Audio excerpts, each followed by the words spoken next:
Hello friends, today I'd like to tell you how to grow adeniums from seed. What's important and what's not at all.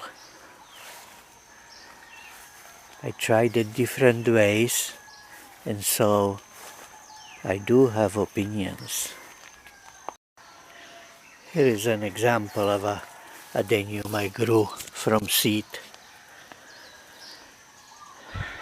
long time ago.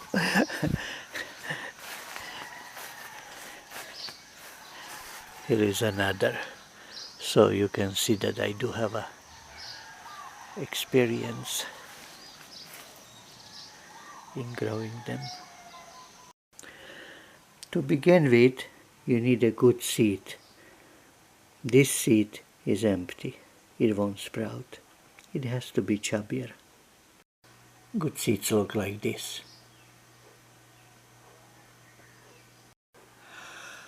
Or, if you purchase them and that fluffy stuff is already taken out, then they look like this.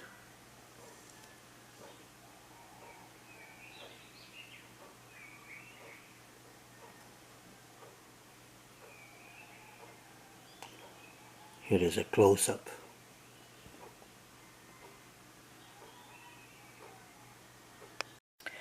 But if you have them with the fluffy stuff, it's good to take the fluffy stuff off, because when you cover the seed with growing medium, there can be air bubble in between the fluff, which could make the young sprouting root to dry. And you can reuse the fluffy stuff by giving it to grandchildren to blow it from the window or balcony. Here it's waiting for one little 3-year-old in ceramic made by my friend Eve Solomon. Next to consider is the age of the seeds. If they're super fresh or couple of months old, it makes no difference. They don't start right away losing their sproutability, like, I don't know, seeds of lychee or something. But if they're like a year old, well, then very few will sprout. If they're year and a half, in my experience, and in my climate where the air is wet, 0. They just won't sprout. So that's kind of important thing to consider. It is not important to consider that, oh, some buyer would put little dot on one end of each seed to show which way the seed grew in a seed pod, because there is no need to plant the seed the correct way down and correct way up. Just lay it horizontally and it'll work perfectly. Like this. Except I do not plant them in the soil, because they can very easily get root rot. How I plant them is in a sterile medium. There is number of sterile mediums sold in the stores. One of them, very common and recommended by some people on website, is called vermiculite. I do not use that one. because it packs too much wetness. There is no air in between, and again the roots, in my experience, rot. What I use is perlite.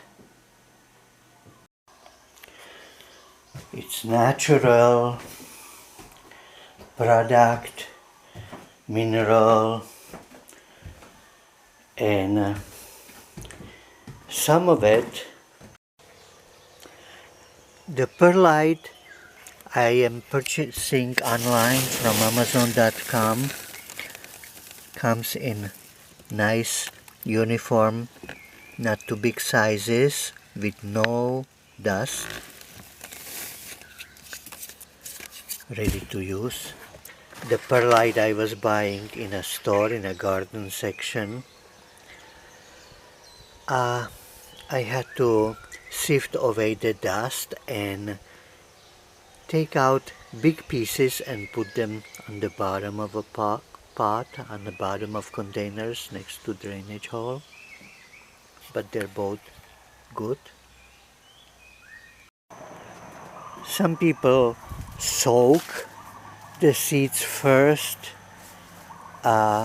which would slightly speed up the sprouting.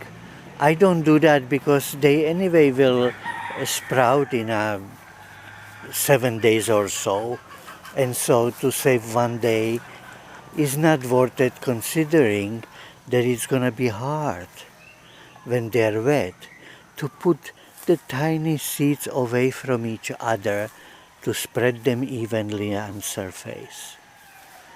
As for the surface, some people sprout them on a wet tissue paper.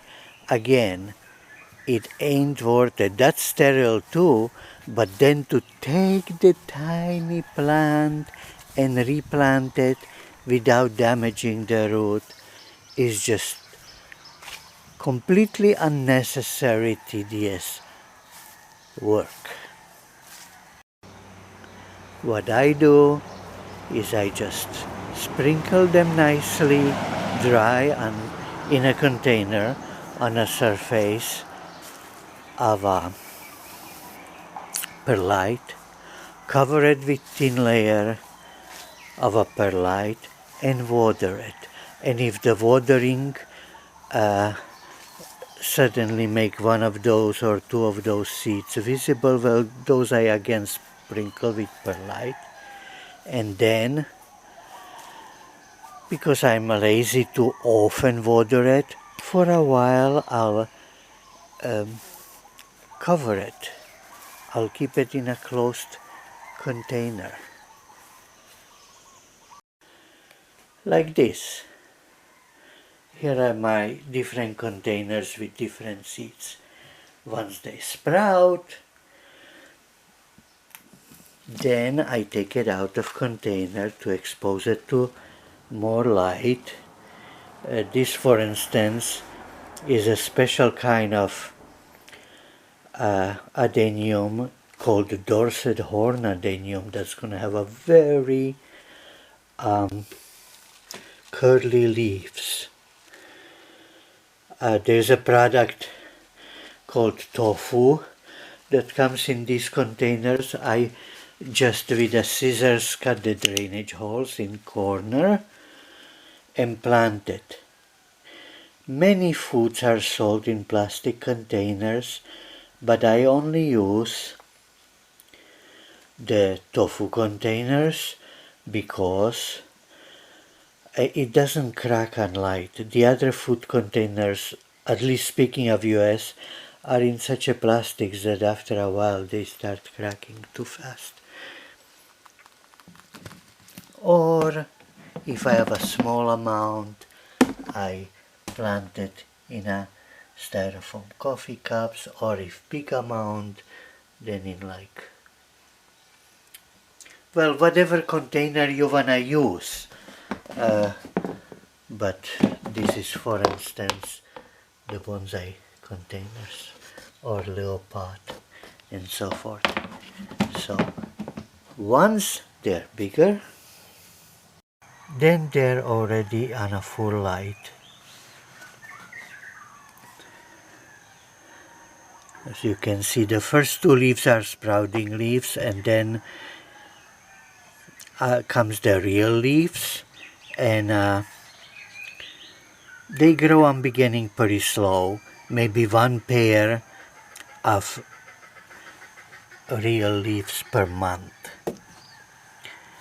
When they have about 6 pairs of leaves, not counting the sprouting leaves, not counting the first pair, which is just something that comes out of seed. Then I plant them into individual containers farther enough from itself. As for watering, I water them about once a week. What I do is I blow into it. If the perlite on the surface is moving, it's time to water it.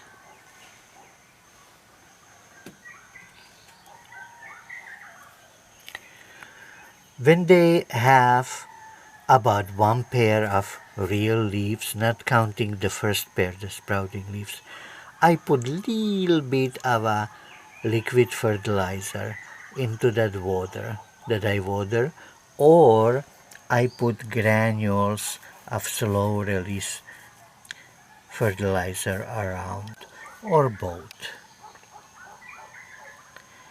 Very unoften I get sprouts of Adenium with completely white leaves and pink semi-translucent trunks.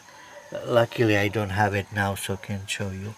Those don't do photosynthesis. They don't have chlorophyll, so they can't feed themselves from sunshine, from light, and so they'll die. Even though I'm good at grafting adeniums, I never succeeded so far in keeping one alive by grafting it onto a regular adenium. I don't even know if I'm gonna try again. I kind of gave up already on that. Other than that, it's easy. This is how I do it. This is how I recommend you to try to do it. This is how I wish you would have fun. Goodbye, my friends. This is it. This is the way I grow adeniums from seeds.